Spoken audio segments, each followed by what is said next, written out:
Magandang araw po. Tawagin niyo na lang po ako sa pangalang Banjo o mas kilala po sa tawag na Bansot. 77 anyos na po at kasalukuyang naninirahan po dito sa Western Visayas sa Guimaras. Sa edad kong ito, hindi na rin maiiwasan na madapuan ng iba't ibang karamdaman at palaging sinusumpong ng rayuma. Pero ito pong ibabahagi kong karanasan sa inyo ay 5 dekada na po ang nakalipas. Hindi ko na lang po babanggitin ang tunay na pangalan at lugar ng pinangyarihan nitong naging karanasan ko noon, na kapag tuwing naaalala ko hanggang sa ngayon ay hindi ko pa rin maiwasang kilabutan. Masasabi kong kagimbal-gimbal ang mga nangyari sa akin noon, kasama ang 3 ko pang kaibigan. Nais ko din protektahan ang pagkakakilanlan ng mga taong sangkot sa kwentong ito, lalo't malapit sila sa aking puso at tahimik nang namumuhay ngayong kasalukuyan. 1963, sa Iloilo, Quipot, Guimaras. Nasa 16 pa lamang ako ng mga panahong ito, at sa taong ito ay hindi pa masyadong laganap ang turismo sa aming lugar. Alam naman natin na ang Guimaras ay isa sa pinakamalaking pulo na kilala bilang pangunahing tourist spot sa Western Visayas. Ang pangunahing sektor ng mga pamilyang naninirahan dito ay pagsasaka, pangingisda at pangungubat. Subalit sa kapanahunan ko ay pangkaraniwan lamang ang lalawigan ng Guimaras. Banjo, Rigor, Dante, sasama ba kayo sa akin? Bala ko kasing sumama sa baryo nila Gwen sa Ibayong Isla.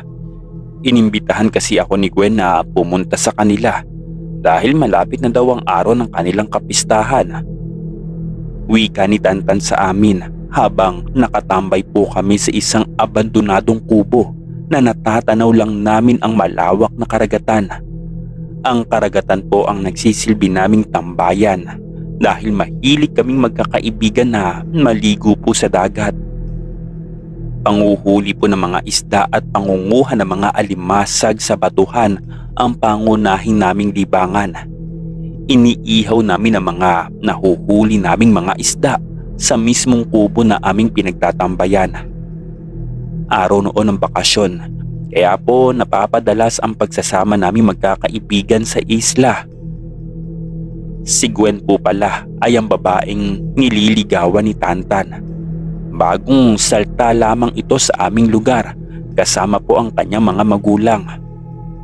Galing pa po sila sa Ibayong Isla na sakop pa ng Iloilo, Guimaras. Wala din po akong kaalam-alam tungkol sa tunay na pagkakakilanlan ni Gwen.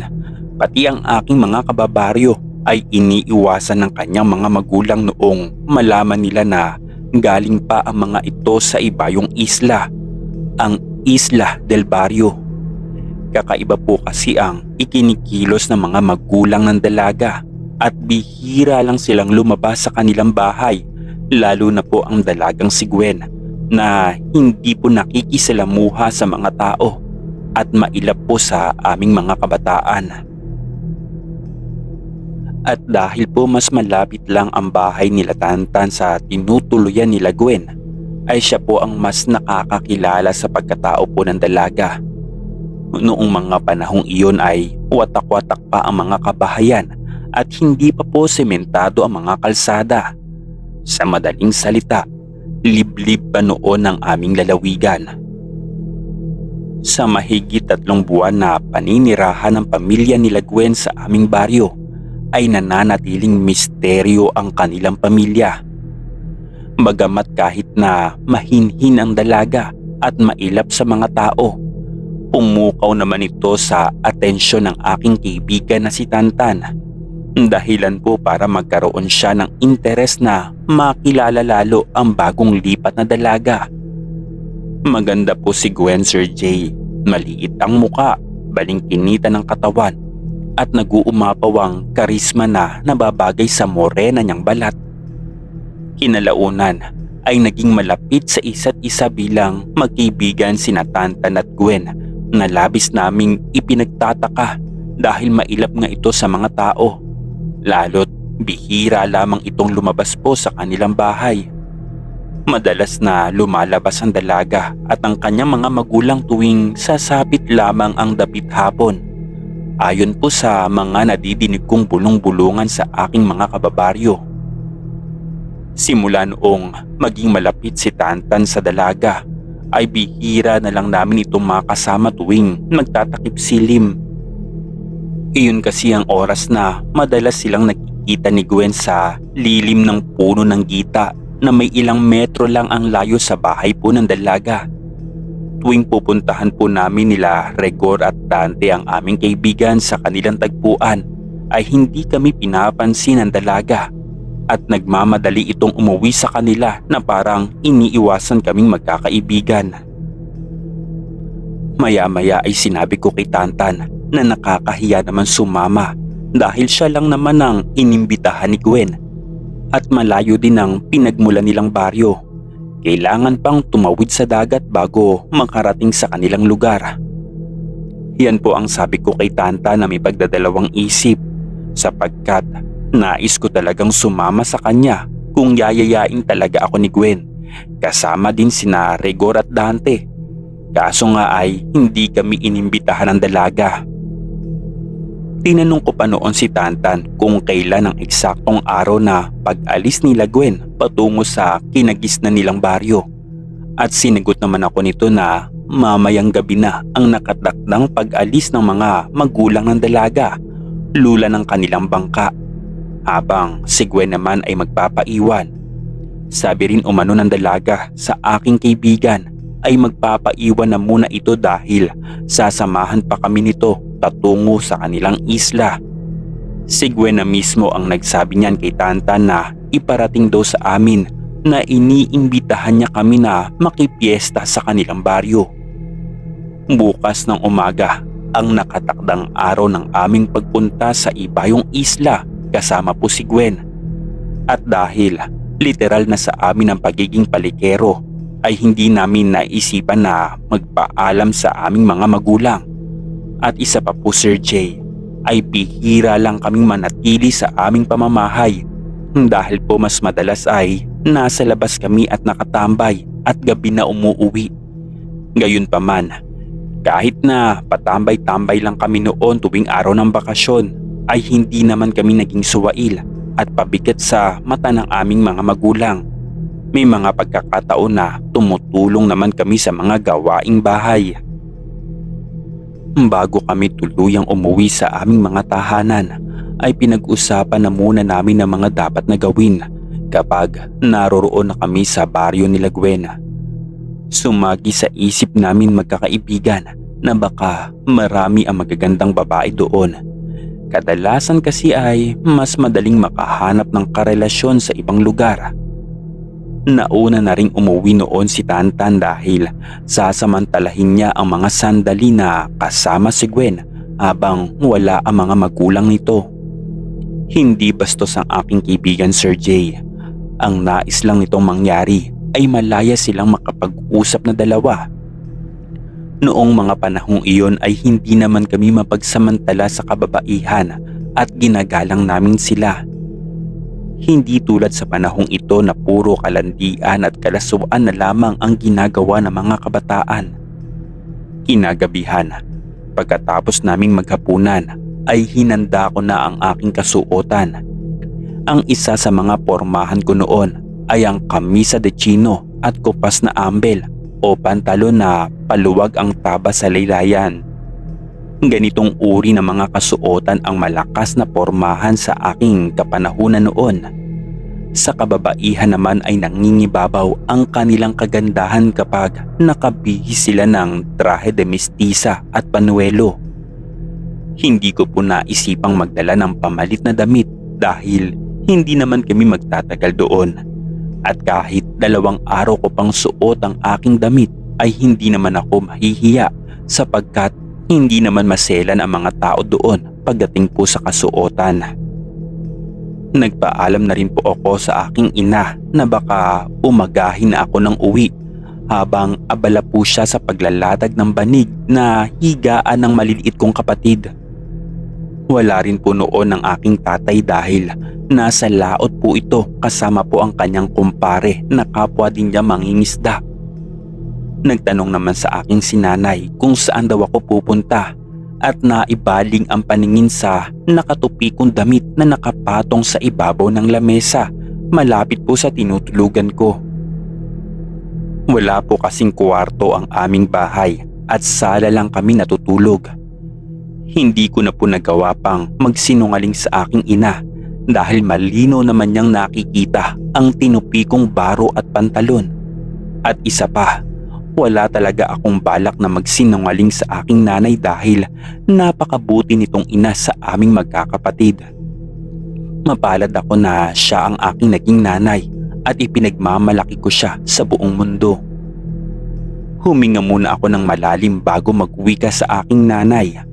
Sinabi ko sa kanya na makikipiesta kami sa ibayong isla, ang Isla del Barrio. Nagulat po si nanay nung banggitin ko ang nasabing isla, dahilan para hindi niya ako pahintulutan na tumungo po doon. Delikado daw ang nasabing isla. Binabalot daw ito ng kababalaghan at misteryo dahil iisang baryo lamang ang naroroon. Pati ang mga mangingisda ay iniiwasan ang nasabing isla dahil puga daw ito ng mga aswang. Kaya nga daw iniiwasan ng aming mga kababaryo ang pamilya nila Gwen dahil nagmula sila sa Isla del Barrio. Hindi naman sila pwede palayasin ng mga taga-baryo dahil wala naman sapat na batayan na sila ay nagmula sa pamilya ng mga aswang. Wala ding pruweba at kumpletong katiyakan na kutangan ng mga aswang ang Isla del Barrio. Ito'y teorya at ekspekulasyon lamang. Gayunpaman Sir Jay ay hindi pa rin ako naniniwala sa mga ibinunyag ng aking ina. Marahil ay gumagawa lang ng dahilan si nanay na takutin ako upang huwag akong pumunta sa ibayong isla. Dahil hindi pumayag ang aking ina, wala akong nagawa kundi sundin ang nais nito na huwag akong pumunta sa islang iyon.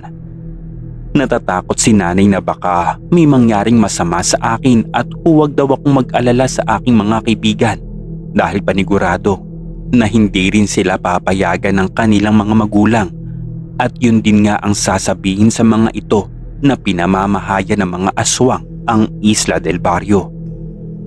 Kinabukasan, maaga akong pumunta sa bahay nila Rigor at Dante para sabihin na hindi ako makakasama. Nais ko rin alamin kung matutuloy nga ba sila Tantan na sumama kay Gwen. Pero laking gulat ko na lamang nang sabihin ng mga ito na matutuloy sila dahil hindi naman nagpaalam ang mga ito sa kanilang mga magulang. Nagtataka ang mga ito kung bakit ko iyon natanong. Kung tutuusin ay napag-usapan na namin ito kahapon. Maya-maya ay nagtanong sa akin si Rigor kung bakit daw ako nagtanong kung matutuloy kami at kung may problema daw ba. Sinabi ko namang kay Rigor na nagdadalawang isip kasi akong sumama at baka pagalitan ako ni nanay. Alam kasi ni nanay na makikipiesta kami sa ibayong baryo. Nagalit po sa akin si Rigor at sinabi na bakit daw ako nagpaalam sa aking nanay. Alam ko naman daw na hindi kami papayagan. Pero kailangan ko pa din daw na sumama at dapat daw ay kumpleto kaming magkakaibigan na tumungo doon. Sumang-ayon naman si Dante sa sinabi po ni Rigor na kailangan na buo ang tropa na tumungo sa ibayong isla. Ipinaliwanag ko sa kanila ang tunay na dahilan kung bakit ayaw kong sumama. Binanggit ko rin sa kanila ang tinatagong lihim ng Isla del Barrio na ang islang iyon ay tahanan ng mga aswang. Tinawanan lamang nila ang aking mga sinabi at sabi nila ay wala daw katuturan ang mga sinabi ko. Sinabi pa sa akin nila Rigor at Dante na maaaring may aswang nga sa islang iyon pero hindi sila naniniwala na puro halimaw ang naninirahan doon at kahit saang probinsya ay mayroon naman daw mga aswang. Kahit ako man Sir Jay ay hindi naniniwala sa mga sinabi ni nanay. Mahirap paniwalaan ang isang kwento na wala namang sapat na katibayan. Patuloy akong kinukulit ang dalawa kong kaibigan na sumama at kung hindi raw ako makakasama ay magtatampo sila. Doon daw kami hihintayin nila Tantan at Gwen sa baybaying dagat malapit sa kubo na aming tambayan. Naroon din ang balanggay o bangka na aming gagamitin patungo sa ibayong isla. May sarili kasing bangka sila Tantan na bigay ng kanyang ama na ginagamit sa pangingisda. Bali 2 po ang kanilang balanggay na pagmamay-ari. Wala po akong nagawa kundi ang sumama. Ayoko po kasi na magtampo sila sa akin. Lalo't simula noong mga bata pa lang kami ay palagi na kami magkakasama at halos nalibot na namin ang buong maliliit na isla sa aming lugar na sakupan ng aming baluarte. Matapos naming mag-usap nila Rigor at Dante ay nagmamadali akong umuwi sa amin. Palihim kong kukunin ang mga pangporma kong damit at aalis ako sa aming bahay na nakasuot lang ng pambahay upang hindi maghinala ang aking mga magulang. 9:00 po ng umaga ang nakatakdang oras ng aming pag-alis kaya't natataranta akong kumilos. Kahit na suwayin ko ang aking ina ay lilipas rin ang galit nito sa akin. Umayo naman sa akin ang lahat nung araw po na iyon dahil abala po ang aking nanay sa paghihiwa ng mga isda na nahuli ni ama kagabi na gagawing daing. Habang ang aking tatay naman ay inaayos sa mga pamingwit na gagamitin niya mamaya po sa laot. Maya-maya ay pasigaw ako nagpaalam sa aking mga magulang at sinabi kong pupunta lang ako sa bahay nila Tantan at doon na rin ako manananghalian. Nagawa kong magsinungaling dahil yun lang ang paraan para makasama ako patungong Isla del Barrio. Pinayagan naman ako ng aking mga magulang basta huwag lang daw magpapagabi. Kampante naman ang mga ito kapag nasa bahay ako nila Tantan. Dahil hindi na iba ang turing ng mga magulang niya sa akin at gayon din si Tantan sa aking mga magulang. Sa aming magtotropa, si Tantan talaga ang pinakamalapit sa akin. Matapos ko pong magpaalam ay dumiretso na ako sa kubo na aming pinagtatambayan sa tabing isla. Nakapambahay lamang ako na damit dahil hindi ako maaaring magsuot ng aking pamporma. Nilagay ko sa supot ang pamalit kong kasuotan at doon na lang ako magbibihis kina Gwen kapag nakarating na kami sa kanilang baryo. Noong makarating ako sa kubo ay naroon na silang lahat at tanging ako na lamang ang hinihintay. Natatawa pa nga ang mga kaibigan ko dahil ako lang ang hindi maayos ang suot. May bitbit sina Rigor at Dante na bag na gawa lamang sa abaka na lalagyan nila ng damit pamalit. Wala namang kaming sinayang pa na sandali at mabilis kaming sumampa sa bangka. Palitan din kami sa pagkasagwa ng mga sandaling iyon at si Gwen ang nagtuturo ng direksyon na aming pupuntahan.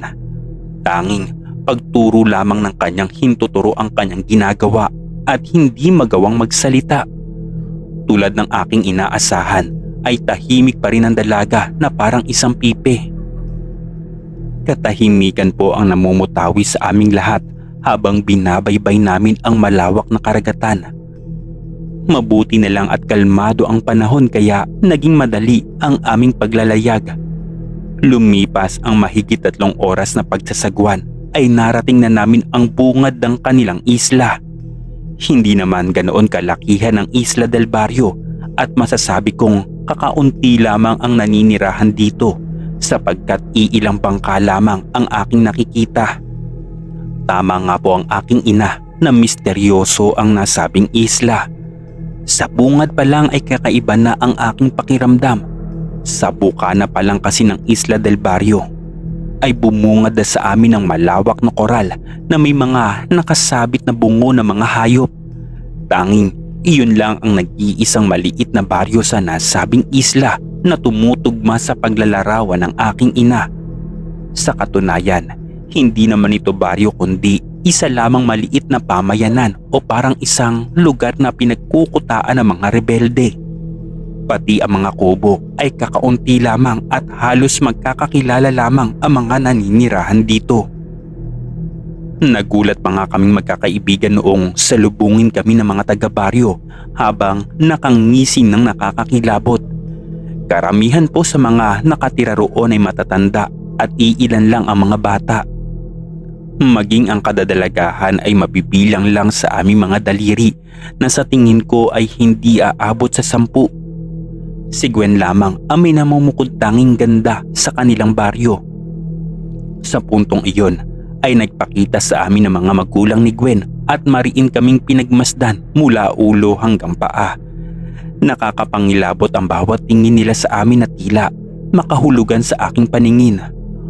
Umaalingasaw din ang masangsang na amoy na nanunuot po sa aking ilong. Pati po ang amoy ng mga taong naninirahan sa isla ay malalansa at amoy patay na isda ang lumalabas sa kanilang katawan. Ang labis ko pong ipinagtataka noon, Sir Jay, ay kami lang 4 ang bisita o tayo sa kanilang lugar na nagbigay po ng matinding hilakbot sa aking puso. Nagpapahiwatig na may hindi magandang mangyayari sa aming mga magkakaibigan. At nang makarating kami sa bahay nila Gwen, ay nagkatinginan kaming 4 dahil sa kakaibang mga imahe na aming nakikita. Iba't ibang santo na gawa sa tanso ang nakahilera sa isang estante na napapalibutan ng mga pulang kandila. Marami din ang garapo na may mga lamang sarit-saring mga makamandag na insekto, lalo na ang isang malaking sisidlan na puno ng dilaw na likido na may nakababad na ilang piraso na itim na ahas. Subalit, isang bagay ang umagaw sa aming atensyon noong malanghap namin ang mabangong halimuyak na niluluto ng nanay ni Gwen. Amoy pa lamang ng ulam ay nakakatakam na, pati ang kanilang kagamitan sa pagluluto ay gawa lamang sa mga palayok. Hindi ko na nagawa pa noong magbihis ng damit sapagkat hindi na ito kailangan pang gawin. Wala naman akong popormahan na babae dito.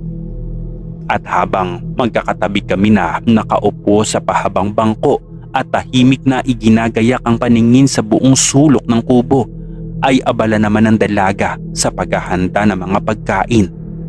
Isang pulang palayok na naglalaman ng sinabawan na karne ang hinanda po ni Gwen na luto ng kanyang ina.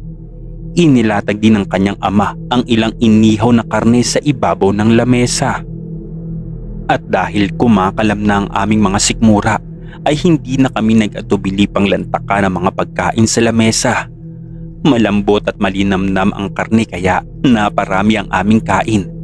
Sabi pa nga po ng nanay ni Gwen, karne daw ito ng baboy ramo kaya masarap ang karne. Tanging kaming magkakaibigan lamang ang kumain ng mga oras na iyon at sasabay na lamang ang dalaga na kumain sa kanyang mga magulang. Hindi ko po lubos akalain na pagkatapos naming kumain ay doon na magsisimula ang aming kalbaryo. Habang nakaupo kami nila Tantan, Rigor at Dante sa hapag na katatapos lang lantakan ang mga nakahaing pagkain, ay nakaramdam kami ng matinding pagkahilo. Tila nais pumikit ng aming mga mata hanggang sa tuluyan nga kaming nawala ng malay. Sa muling pagdilat ng aming mga mata ay bumungad sa amin ang kadiliman. Gabi na po nang noong magkaroon kami ng malay at nakabilanggo kami sa isang hawla na gawa sa buho ng kawayan. Nakatali ang aming mga kamay na parang mga hayop. Dama namin ang matinding tensyon dahil alam namin ang ibig ipahiwatig ng aming sitwasyon. Abala po ang lahat sa kanilang ginagawa habang nakabilanggo kami. Meron pong nagpapakulo ng tubig sa malaking kawa. May naghahasa ng sundang at ang iba naman ay nagkakasiyahan sa isang malaking sulo. Dumating po sa punto na lumapit sa amin si Gwen habang nakangisi. Nagimbal kami nang magwika ito na hindi na raw kami makakabalik pa sa aming pinagmulan dahil kaming 4 ang gagawin nilang handa. 2 sa amin ang unang kakatayin para sa desperas kinabukasan. At ang 2 pa ay para sa araw ng kapistahan na nagpagulangtang sa amin. Tama nga po ang aking ina, Sir Jay. Nakuta ng aswang ang Isla del Barrio. Hindi talaga basihan ang panlabas na anyo para sabihin na mabuti ang isang tao. Tulad ni Gwen na isang mayumi at mahinhin na dalaga na inakala naming hindi makabasag pinggan ay isa palang halimaw at nagbabalat kayo bilang isang anghel sa aming paningin. Matapos po iyon sabihin ni Gwen ay humalakhak ito na parang isang impakta bago tuluyang umalis. Nilapitan niya ang ilang matatandang kalalakihan habang nakabaling sa amin ang kanilang paningin. Pinilit din naming makawala sa pagkakagapos, ngunit sadyang napakahigpit ng pagkakatali ng aming mga kamay, dahilan para mawalan kami ng pag-asa pang mabuhay. Huli na po ang pagkisisi sapagkat nalalapit na ang aming kamatayan. Napasigaw na lamang kami noong buksan ng 4 na kalalakihan ang pintuan at sapilitan kaming kinakaladkad ni Rigor. Walang tigil ako sa kakasigaw dahil alam ko na ang kagimbal-gimbal na aking sasapitin. Pati po sila Tantan at Dante ay walang tigil sa pagsigaw sa labis na takot na nadarama. Dumating po sa punto na pinagtulungan kami ni Rigor na buhatin para ipatong sa ibabaw ng mahabang lamesa na nagsisilbing katayan. Magkatabi lamang kami ng aking kaibigan at pareho naming masasaksihan ang huli naming hininga. Palihim akong umusal ng dasal sa aking isipan nang hawakan ng 2 matanda ang aking magkabilang balikat. Isang matipunong lalaki ang lumapit sa akin na may hawak na itak. Hinablot nito ang aking buhok at marahan na hinaplos ang aking lalamunan. Nandilat po ang aking mga mata noong itaas ng lalaki ang kanyang kamay na mahigpit ang pagkakahawak sa kanyang sundang. Batid ko po, Sir Jay, na ang aking kamatayan ay nalalapit na at ilang segundo lang ay titila po na ang aking ulo. Napatigil na lamang ang matipunong lalaki nang tabasin ng aking ulo noong magkagulo ang mga kasamahan niya malapit sa malaking sulo. Napalingon ako sa gawing iyon at nakita ko ang aking ama na may hawak na buntot pagi kasama ang ilang kalalakihan na kapwa armado. Kabilang sa pangkat ng mga kalalakihan ng mga magulang nila Tantan, Rigor at Dante. Kasama nila ang ilang mangingisda na may mga dalang mga sanga ng kalamansi na puno po ng tinik at ang nagbigay ng kaginhawaan sa akin ng masipat ko ang aming Kapitan del Barrio na hawak ang isang mahabang baril de bomba. Hindi po nagawang labanan ng mga taga-Isla del Barrio ang pangkat ng aking ama dahil sa mga sandata nilang mga sanga ng kalamansi at latigo ng pagi. Wala namang binaril na aswang ang aming punong kapitan. Pinaputok niya lamang ito sa bahaging itaas bilang panakot sa mga nilalang. Nagsitakbuhan ng mga taga-Isla del Barrio patungo sa madilim na kakahuyan, lalo na ang mga kababaihan at mga bata. Maging ang mga matatandang kalalakihang aswang ay napaatras tuwing humahagupit ang mga latigo at sanga ng kalamansi na tila labis sa mga ito na natatakot. Nang tuluyang makalayo ang mga nilalang sa kanilang pinagkukutaan, ay mabilis na kumilos ang aming mga magulang para po iligtas kami. Tinanggal ni tatay ang tali sa aking kamay at ganoon din ang ginawa ng ama ni Rigor sa kanya. At nang tuluyan na makawala sa hawla sina Tantan at Dante, ay tumakbo po sila palapit sa amin. Bakas po sa kanilang muka ang matinding takot nila.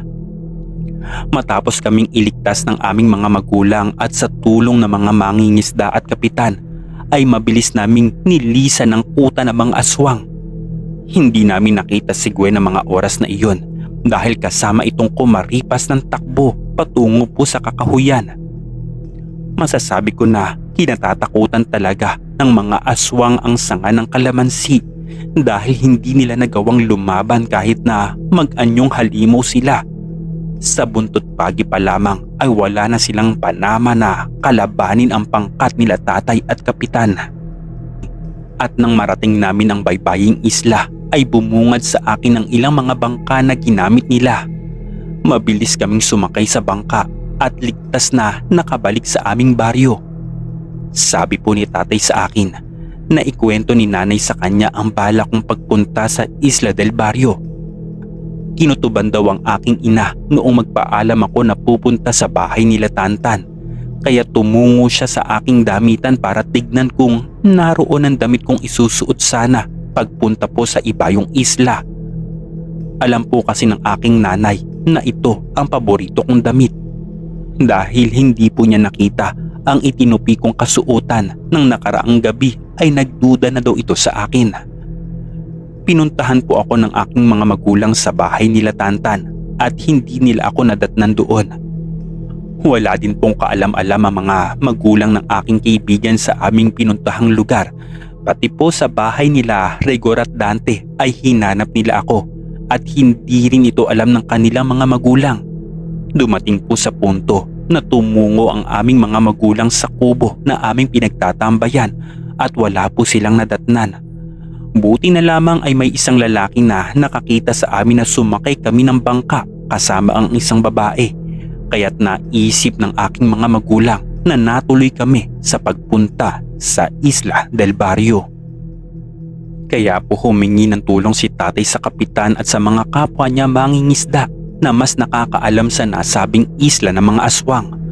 Ang isla na iniiwasan ng mga manlalaot. Sermon po Sir Jay ang aking inabot nang makauwi ako sa amin. Walang tigil ito sa kakabulyaw na may kasamang pagtingot sa aking tenga. Dahil din po sa butihing kong ina ay nakaligtas kami sa bingit ng kamatayan. Nakatulong ang aking kamiso de chino at ambel na pantalon para makumpirma nga ni nanay na natuloy kami sa pagpunta sa ibayong isla, ang Isla ng mga Aswang. Hanggang dito na lang po at marami pong salamat.